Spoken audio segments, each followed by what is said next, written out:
Hello and welcome to this new lecture series on computer architecture and organization. I am Jaideep, and through this course of this lecture, I will give you insights on the topics that are covered on computer architecture and organization, and you will have a generalized idea on how computer system works, on how machines communicate with each others, how different components of a computer communicate with each other. Okay, so we all know that computer system are part and parcel of our daily life. It is in your smartphone, it is in your television, it is in your desktop computer, it is in your laptop computer, and whatnot. It is even in your washing machine, it is even on your air conditioner and embedded systems. So, yes, computers have become unified with our life. Okay, so what this chapter talks about is computer architecture and organizations essentially talk about how computer components function, how they communicate with each other, and how we design, how we integrate those components to build a system that can provide us with great computational power and it can solve our daily life problems. Okay, so before going into the chapter, we must understand what computer architecture and what computer organization means. They are obviously different, they are not the same, however, they are very closely related. So, what a computer architecture is? A computer architecture is essentially the uh, design on how to integrate different components of a computer. So, we can say that computer architecture talks about how to integrate different how to integrate the different components of a computer system. Means if you go by the book's definition of a computer system, to achieve a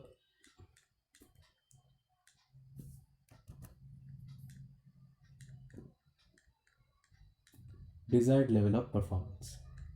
What is meant by that? See, the components have to be uh, integrated in such a manner that they give a great performance. You cannot arrange them in any manner. They has to be done in a they has to be done in a proper way that it can give you better performance. So this computer architecture essentially talk about this. Okay, now to understand this philosophy better, we can take a practical example. How, what could be that analogy? You have must heard about architects. What architects do? They design a building. So suppose you're gonna build a house and you contact with an architect and he will plan the building, where the lift will be, where the how rooms will be, where the kitchen will be. So this design, the whole planning is done by an architect. A computer architecture is like that, where what components will be placed, how they will establish the communication. This is the done by computer architecture part. And so we can say that analogy is that how a how an architect plans a building. Okay, now when you have understood the computer architecture, let us talk about what computer organization is. Now, if the house is designed, it has to be built, right? So what a civil engineer does, he plans how much cement would be needed, how much bricks would be needed, okay, how the concrete will be made. So these things are done by a civil engineer. So computer organization talks about the functional blocks, the design of the functional blocks, how a RAM would be designed, how a processor would be designed, how a system bus will be designed, okay, how input output devices interface will be designed. These are talked in computer organization part. So we can say that in computer organization, we talk about the design of the components. design of the components and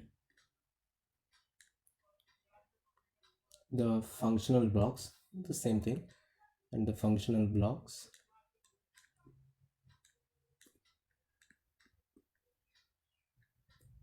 in with which the computer system is built.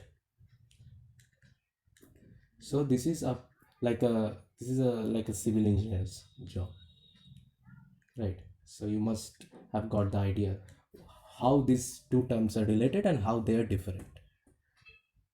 Okay, so our computers that we use today have gone with many have undergone many different changes, and this computer that we use today is not a overnight evolution. It dated back from 1942. So we'll discuss on the evolution of computers in a very brief way, obviously. So in 1942, Pascaline was invented. So what is a Pascaline? It is essentially like a calculator. It's a mechanical calculator that can do some calculation, not very heavy calculation, mechanical calculator that could only calculate some addition and subtraction of two numbers only. Okay, so and subtract them also, and through repetitive addition and subtraction you can do multiplication and division as well.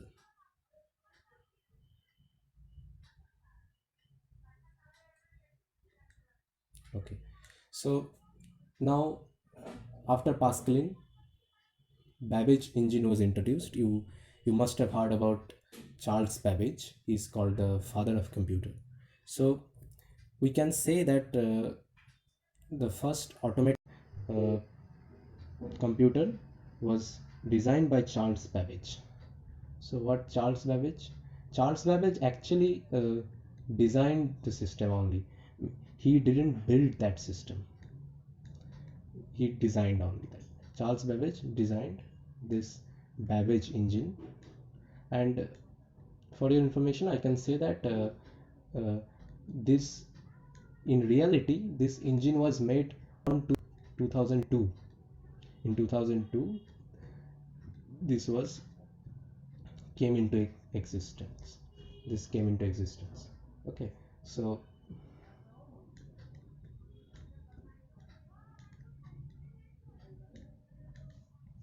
in 2002, and some features of that it had 8,000 parts. You can see in the picture as well. It is a really big computer, and it weighed about 5 tons, and it was 11 feet in length, so almost uh, the size of a room. It was that much big. Okay. Then came the ENIAC computer, and it was really a revolutionary invention, the ENIAC computer. Its full name is Electrical Numerical Integrator and Calculator. It was built in University of Pennsylvania. So it was developed in University of Pennsylvania. It it used vacuum tubes. So what are vacuum tubes? And they were 18,000 in numbers. So you can understand how large scale computer it was, how big it was. So vacuum tubes is like a tube where we have two electrodes, and those electrodes can be operated in such a way that they can flow current in only one direction.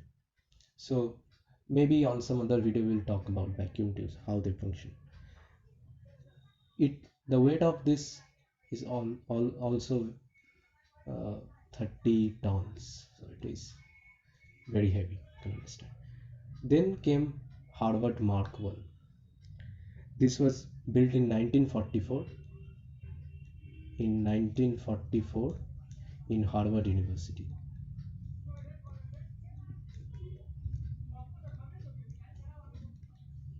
and it used mechanical relays to represent data. Mechanical relays to represent data. Okay.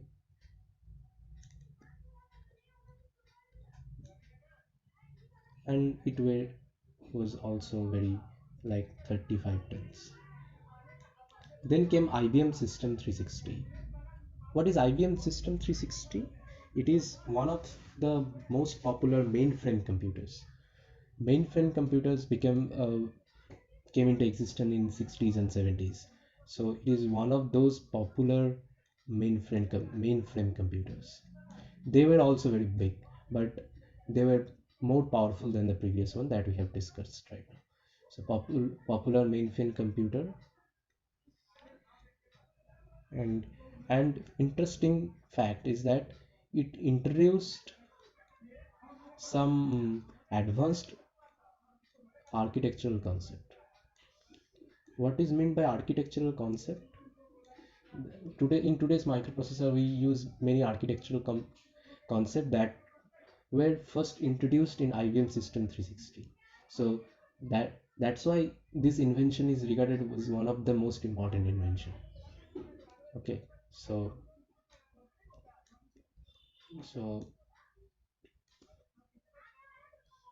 this is the reason it introduced some advanced architectural concepts which are used in modern microprocessor.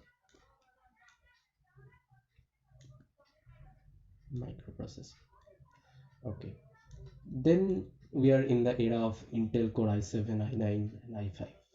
So Intel Core i7, you must have heard about this. And Intel Core i7 had many cores like 6 core, dual core. So it is dual core, quad core, and hexa core as well. And this is a 64-bit processor, and uh, Intel uses many micro architectural names like Haswell. Have you heard about this? Haswell, Sandy Bridge. These are different micro architecture code name. What this is, these are basically Haswell, Sandy Bridge. These are basically talk about the nanometer, what nanometer scale they are using, what are the integrating technique they are using, what are the pipeline stage you are using. So if you search on the internet, you will see that uh, Sandy Bridge, Haswell, uh, Nehalem, these micro architectural design that Intel are using from, and Intel started from 8085 x80, then 8086, and then we have these advanced architectural concepts. Okay, so now we come to the second part of this lecture, that is Moore's law. Jordan Moore, Intel co-founder, in 1965 gave a statement. He said that the number of transistors in an integrated circuit will double on every 2 years. So he gave a statement, later it became a law. So Moore's law is what is the observation that says the number of transistors in a dense integrated circuit doubles about every 2 years. What is meant by that? That today the chip, suppose today a chip uses 100 transistors, suppose. So after 2 years, the technological advancement will be in such a way that we'll be using 200 transistors. Okay, so he predicted that this trend will continue in the future also, foreseeable future. So here is a graph. If you see the graph, from 4004 it started with only near about 2300 transistors, and then through 8085, through up to Pentium, and then up to Intel Core i7, we have now 10 to the power 9 transistors. So the number is pretty big, right? So as we have made progress in computer architectural part, the number of transistors have doubled. However, here is a catch. uh, the catch is that Moore's law is not exactly followed today. In fact, this Moore's law was it said that Moore's law has slowed down quite a bit, and in every 18 months the number of transistor gets doubled. So instead of 12 months, we are following the trend on every 18 months. So if you see the graph carefully, this Pentium, this AMD K5, AMD K6, and this Atom processor, this Core i7 processor, they are below the graph, below the straight line. So what is meant by that? That they are not exactly following the Moore's law. If they would exactly follow, they were on the straight line. Okay. Now you will also see the some processor are above the straight line. What is meant by that? They have even surpassed the Moore's law. So Moore's law said that every 12 months the number of transistor will double, but they have even achieved this even shorter time. So yes, Moore's law has been some processor like 22 core Xeon processor has even beat the Moore's law, what Moore's said. But the problem is that we cannot go up to that level where we can touch the atoms, where we can break the atoms. So we have made transistor already in atomic level. Okay, so the problem with that expert says that compute expert agree that computer should reach the physical limit of Moore's law at some point in the 2020. So we are now in a stage where Moore's law will no longer be valid. Why? Because we cannot build give more transistor in a particular area. Why? Because we have already reached to the atomic level, and going to subatomic level is very difficult. And it says that the high temperature of transistor eventually would make it impossible to create smaller circuits. So you see that what is the second point? The second point is that the high temperature of transistor eventually would make it impossible to create smaller circuits. What is meant by that? That uh, you cannot pack more transistor in a dense area. This is no longer possible. At some point you will reach to a saturation level where you cannot bring more transistor. Then there will be a different other techniques that would be taken into effect to achieve better performance. Yes, but you cannot bring more transistor actually. So in a 2007, Jordan Moore himself admitted that the fact that the materials made of atoms is the fundamental limitation. Yes, and it is not that far away. We are pushing up against some fundamental, fairly fundamental limits. So one of these days we are going to have to stop making things smaller. So we have smart watch, we have smartphone. So we have definitely reduced the form factor of devices because we have been able to pack more transistor in a smaller area. So the components have become smaller, but we cannot do that even more. We cannot make it even more smaller. At some point it will be reaching to a saturation level.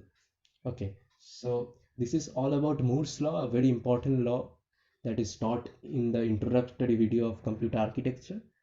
In the next video, we'll discuss on the basic building blocks of a computer system and its architecture. We'll see what are the basic building blocks inside a processor, how processor memory interact, and some architectural aspects of those design. Thank you. Bye.